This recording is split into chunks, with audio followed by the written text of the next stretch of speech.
So, The Mandalorian and Grogu is the first Star Wars film to be theatrically released in the last 7 years, and it picks up right where we left off in the Mandalorian TV show that has been airing on Disney Plus, with the two titular characters continuing their adventures.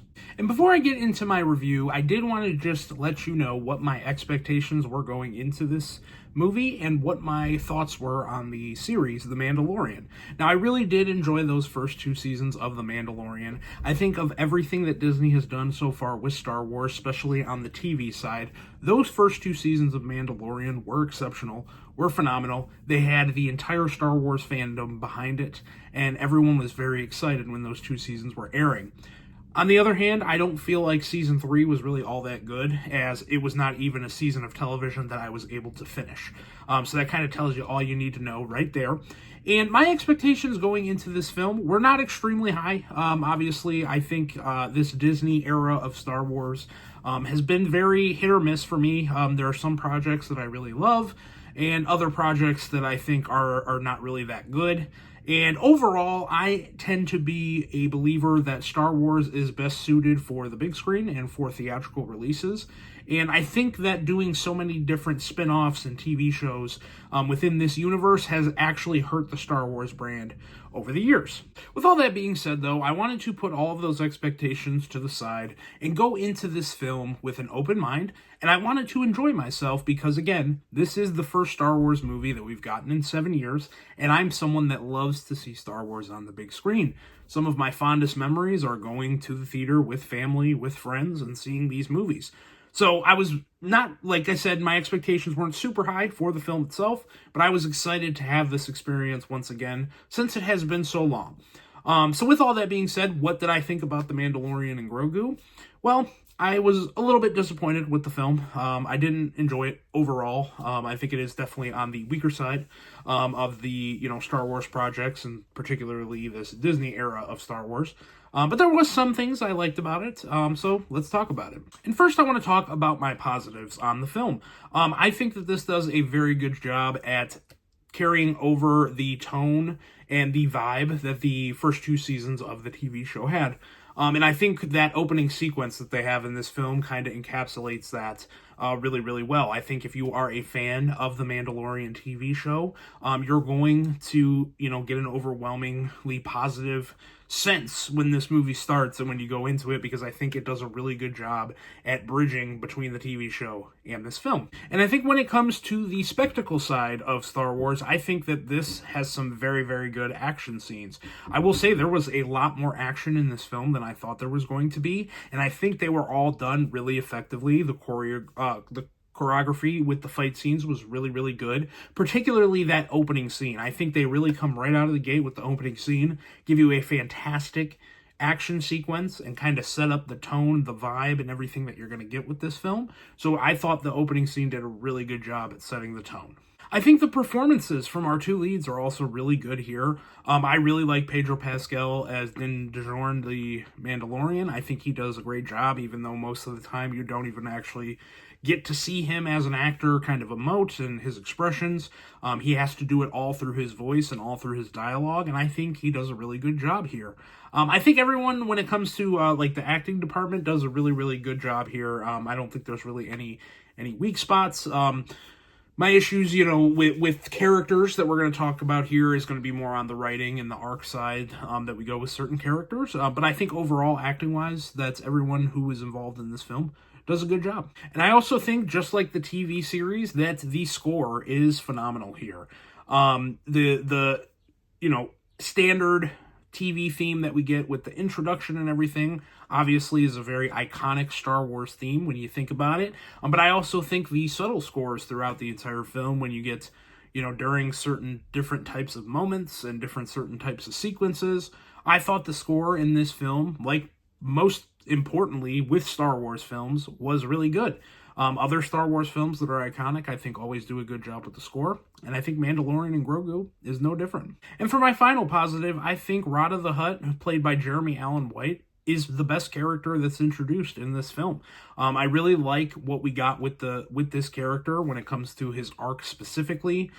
In comparison, he's the son of Jabba Hutt, so I think kind of the dichotomy in the story they tell here with Rada compared to his father, I really enjoyed, and I thought it was kind of the central narrative that I actually cared about the most in this film. And it's also cool to just see a Hutt who is, extremely jacked and can fight. Even though logistically, don't really understand how that works, because he has like little baby arms and only a tail. But, it was cool. I thought there were some good comedic moments with the character. And I think, like I said, with Jeremy Allen White, I think he does a good job at voicing him. So I really enjoyed the addition of that character. But now that we have gotten my positives out of the way, I do want to essentially get into what did not work for the film for me. And right off rip, I think what really doesn't work about this film is that a lot of things that happen here just feel inconsequential. And ultimately, this movie feels like it was a couple of episodes of what would have been season 4 of The Mandalorian hunched into one. And, I'm not someone who really needs every single theatrically released Star Wars movie to be this big global stakes event that we get, but it's more the fact in this film that nothing that is happening here feels like is going to have any consequence to really even like the story arcs of these characters or anything else going on in this universe. So when the movie, kind of goes out of its way deliberately to not have grand stakes, it makes me just not care as much when normally in a Star Wars movie there is stakes, whether it's character or, global, big, consequences to the universe around it. And, I know the Mandalorian show wasn't that, so, that was kind of a thing that, I had a preconceived problem with as to why this was the film that we were kind of kicking off Star Wars being back in the theaters with. So it just felt very inconsequential to me, and furthermore, it just didn't feel like a movie when it comes to the story and the script here. Like I said, it feels like maybe 2 or 3 episodes of The Mandalorian, crunched together, or 2 extended, longer episodes of The Mandalorian. That's probably more accurate. It felt like 2 different stories, without getting into spoilers, because it feels like about halfway through the movie, you kind of end where an episode would end, right? And then you continue on to the other one. Yes, there's overlapping storylines and overlapping characters between those 2 episodes, but it still feels like 2 episodes nonetheless. And then also, when I say it doesn't feel like a movie, I'm also referencing the budget as well. I think when you look at the production quality and kind of the money that was put into this film compared to that Mandalorian TV show, I don't really see a significant difference. If this film had, instead of being released in theaters, been released on Disney Plus as maybe a bridge movie between season 3 and 4, I would have believed you. I would have said, yeah, this doesn't feel like it has the budget of a theatrical release. It feels like a continuation of the TV show. Then I think really one of the biggest issues of this film is that there's almost no character arcs and no character development for anyone in this film. Outside of Rada the Hutt, I think all of the character development and the story development comes with that character. Particularly though Grogu. I am someone, I loved where they went in that season 2 finale of The Mandalorian. I thought, maybe that show should have only ever been 2 seasons, because where we end at that season 2 finale felt like such a natural place for these characters to go. And, I'm not going to blame it entirely on this film, but I think undoing that immediately has only hurt the character of Grogu going forward. We're kind of still in this, baby infancy arc for Grogu, where he's still acting like a baby, and from season 1 and 2, he hasn't really evolved past that. And I was someone with where they left it off in season 2 that I kind of wanted to see this character grow and evolve. I know that's maybe not the best for marketing and for toys and merchandise and all that out there, but that is what I wanted to see. So it's kind of disappointing that we're here again, and we're not really evolving past where the character was at the end of season 2. And I think you could say the same thing about Mandalorian, too. This really just feels like, some filler episodes from the first couple of seasons of the show, where, there's a bounty that Mandalorian has a mission to go on from, and, things end up changing along the way because he's a good guy. He's not, shady like some of the other Mandalores. from before. But it just feels like something that we've done and we've seen before, and that is the part of this film I think that is a little bit disappointing. Is, I thought maybe in a different setting we could get a little bit more character development between these two, but there wasn't really that much. And then to piggyback off that, I mean, it almost feels like there's really no story here. Outside of what you get with the Hutt family and Rada, there wasn't really much that was going on. That wasn't, extremely basic and needed little plot to continue. So that was a little bit disappointing. Even the stuff with Rada that I really enjoyed, that's not in there. Like I said, this movie feels like two kind of extended episodes put together. And the Rada stuff, that's very prominent in the first half of the film, but then I think kind of disappears a little bit and then doesn't really come back into play until the very end of the movie. So yeah, the story direction and the plot that they went with here was just totally inconsistent. I think the pacing of this movie is really something that struggles and never really gets its foot right. It starts off really hot, like I said, with that opening sequence, but we never kind of get back there and get to the peak of this movie, which I think is the opening and the beginning.